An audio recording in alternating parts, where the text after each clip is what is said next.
FC ബാഴ്സലോണയും നെഗ്രേര കേസും ഇതൊരു വലിയ ചർച്ചാ വിഷയമായിട്ടുള്ള കാര്യമാണ്. സോ അപ്പോൾ അതിൻ്റെ പുതിയ അപ്ഡേറ്റ്സും കാര്യങ്ങളുമായിട്ട് തന്നെയാണ് വന്നിരിക്കുന്നത് കേട്ടോ.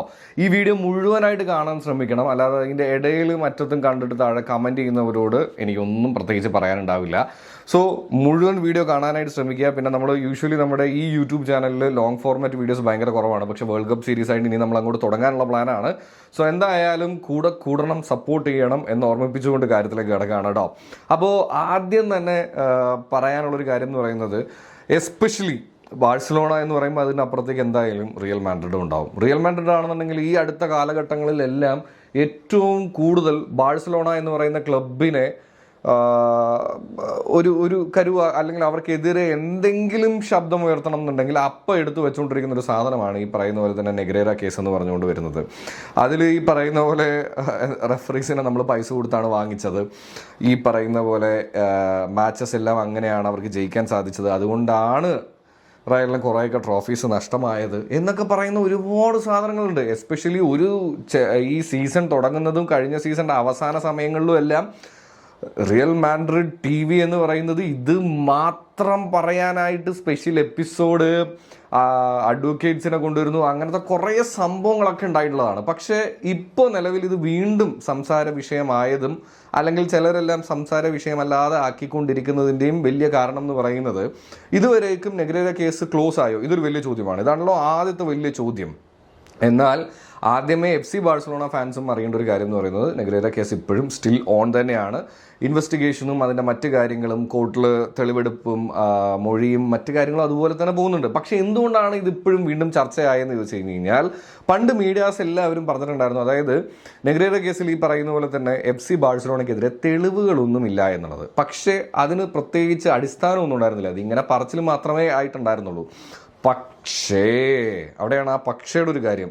എന്നാൽ ഈ ഒരു സാധനം വെച്ചിട്ട് ഇപ്പോൾ നിലവിൽ ഈ കേസ് കൊണ്ട് നടക്കുന്നത് ആരാണെന്നുള്ളത് ബേസിക്കായിട്ട് ഞാൻ പറയാതെ തന്നെ നിങ്ങൾക്ക് അറിയാം എന്ന് ഞാൻ വിചാരിക്കുകയാണ്. എന്ന് വെച്ച് കഴിഞ്ഞാൽ അത് എപ്പോഴും ആദ്യം ഈ പറയുന്ന പോലെ തന്നെ പബ്ലിക്കായിട്ടുള്ള സംഭവത്തിൽ നിന്നാണ് വന്നതെങ്കിലും ഈ പറയുന്ന പോലെ ടാക്സ് മറ്റു കാര്യങ്ങൾ സ്പോർട്സിൽ നിന്ന് മാറി ഇതിലേക്ക് വരികയും ഒക്കെ ചെയ്തത് റിയൽ മാഡ്രിഡ് എന്ന് പറയുന്ന ക്ലബിൻ്റെ ഒരു ഇൻവോൾവ്മെൻറ്റ് ഇൻ ദിസ് കേസ് അത് ഭീകരമാണ്. എന്ന് വെച്ച് കഴിഞ്ഞാൽ വിസിബിളായിട്ടും ഇൻവിസിബിളായിട്ടും ഈ കേസിന് വേണ്ടിയിട്ടുള്ള എല്ലാ കാര്യങ്ങളും ചെയ്തുകൊണ്ടിരിക്കുന്ന ഒരൊറ്റ ക്ലബ്ബേ ഉള്ളൂ, അത് റിയൽ മാഡ്രിഡ് ആണ്. എന്താ കാര്യം?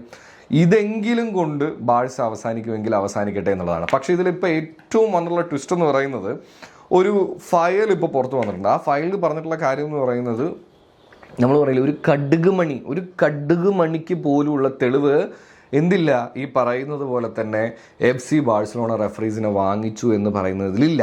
അതുപോലെ തന്നെ എന്താ പറയുക, മാച്ചസ് എല്ലാം ഇതിനനുസരിച്ച് കണക്ട് ചെയ്തിരിക്കുന്നതാണെന്ന് പറയാനായിട്ടുള്ള തെളിവുകളില്ല. ഇതെല്ലാം ഈ പറയുന്ന പോലെ തന്നെ സ്പാനിഷ് ടാക്സ് ഏജൻസി കൊടുത്തിട്ടുണ്ടായിരുന്ന ഫയലിൻ്റെ ഒരു ഫോട്ടോ ആണ് ഇപ്പം നിലവിൽ ഈ ഒരു ട്വിറ്റർ അക്കൗണ്ടിൽ നിന്നും പുറത്തു വന്ന്.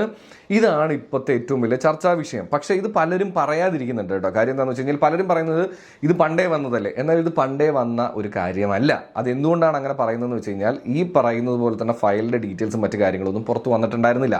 ഇതെല്ലാം എടുത്തിങ്ങനെ ഒളിപ്പിച്ച് വെച്ചിരിക്കുകയായിരുന്നു. അപ്പോഴാണല്ലോ നമുക്ക് ഈ പറയുന്നത് പോലെ തന്നെ അലിഗേഷൻസ് ആണ് ഇതുവരേക്കും ബാഴ്സലോണയുടെ തലയിലേക്ക് എപ്പോഴും ഇവരെടുത്തിട്ടുകൊണ്ടിരുന്നത്. അത് ഒരു തവണ എനിക്ക് ഇപ്പോഴും ഓർമ്മയുണ്ട്, പെപ്പ് ഗാർഡിയോളയോട് ചോദിക്കുന്നൊരു ചോദ്യമുണ്ട്. പെപ്പ് ഈ പറയുന്ന പോലെ തന്നെ ബാഴ്സയെ കോച്ച് ചെയ്തിട്ടുള്ളതാണ്, ബാഴ്സ പ്രൊഡക്റ്റാണ്, അപ്പോൾ എന്താണ് പെപ്പിന് തോന്നിയിട്ടുള്ളത് ഈ കേസിനെ കുറിച്ചെന്ന് ചോദിക്കുമ്പോൾ പുള്ളി പറയുന്ന ഒരു ഡയലോഗ് ഉണ്ടെന്ന് വെച്ച് കഴിഞ്ഞാൽ, അത് കോടതിയിലുള്ളതാണ്, കോടതി തീരുമാനിക്കട്ടെ. എന്നാൽ റിയൽ മാഡ്രിഡ് ക്ലബ്ബ് മുതൽ റിയൽ മാഡ്രിഡിൻ്റെ ഫാൻസ് വരെ ഇത് അങ്ങനെയാണോ കൊണ്ട് നടന്നിട്ടുള്ളത്?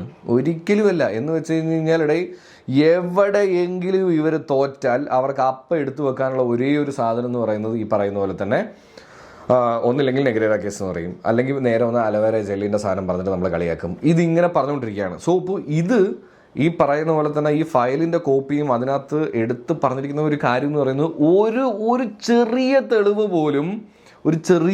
പോലും ഈ പറയുന്ന പോലെ തന്നെ FC ബാഴ്സലോണയ്ക്കെതിരെ ഇല്ല എന്നുള്ളത് തന്നെയാണ്. ഇത് ഇവരാരും സംസാരിക്കില്ല. എന്താ കാര്യം? ഇത് പറഞ്ഞു കഴിഞ്ഞാൽ പോയില്ലേ, ഇതുവരേക്കും അവർ പറഞ്ഞുകൊണ്ട് നടന്നിട്ട് എന്താ, അവർക്ക് 14 എണ്ണം കിട്ടേണ്ടടുത്ത് 7 എണ്ണം കിട്ടിയതിൻ്റെ കാരണം ബാഴ്സയാണ്, അതിലൊരു സംഭവം ഈ നെഗ്രേരയാണെന്ന്. എന്താ പറയാം. അപ്പം എന്തായാലും ഒരു സന്തോഷം എന്താണെന്ന് വെച്ച് കഴിഞ്ഞാൽ, മുമ്പ് ഇതൊരു റൂമർ മാത്രമായിരുന്ന സാധനത്തെക്കുറിച്ചുള്ള ഒരു ഫോട്ടോ അടക്കം ഫയലിൻ്റെ കോപ്പി അടക്കം ചില മാധ്യമങ്ങൾ ഇപ്പോഴും അത് റിപ്പോർട്ട് ചെയ്യുന്നുണ്ട്. പലരും ഇത് താഴ്ത്താനായിട്ട് ശ്രമിക്കുന്നുണ്ട്. എന്തായാലും ഇതിനകത്ത് ഇപ്പം മറ്റേ ഇതിൽ ചോദിക്കുകയാണ്, എന്താണ് ഈ കേസ് കഴിഞ്ഞോ, അതുകൊണ്ട് ബാഴ്സലോണ കുറ്റവിമുക്തരായോ അല്ലെങ്കിൽ കുറ്റവാളികളല്ല എന്ന ഇന്നസെൻ്റ് ആണെന്നുള്ള ക്ലീൻ ഷീറ്റ് കിട്ടിയോ എന്നുള്ളതാണ് ചോദ്യം എന്നുണ്ടെങ്കിൽ അത് കിട്ടിയിട്ടില്ല. അതിൽ സന്തോഷിക്കേണ്ട, ഇപ്പോഴും കേസ് നടന്നുകൊണ്ടിരിക്കുകയാണെന്നുള്ളതാണ്. അതിൻ്റെ വേർഡിക്സും മറ്റു കാര്യങ്ങളൊക്കെ വരട്ടെ. ഇപ്പോഴും ഞാൻ പറയുകയാണ് നാളെ ഇനി ബാഴ്സലോണ കുറ്റക്കാരാണ് എന്നാണ് വരുന്നതെന്നുണ്ടെങ്കിൽ എടാ അത് വരട്ടെ, അത് കോടതി പറയട്ടെ.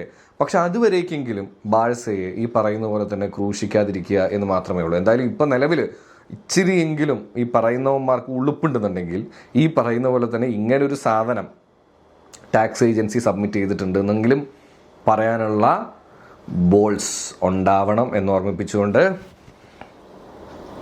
സുലാൻ.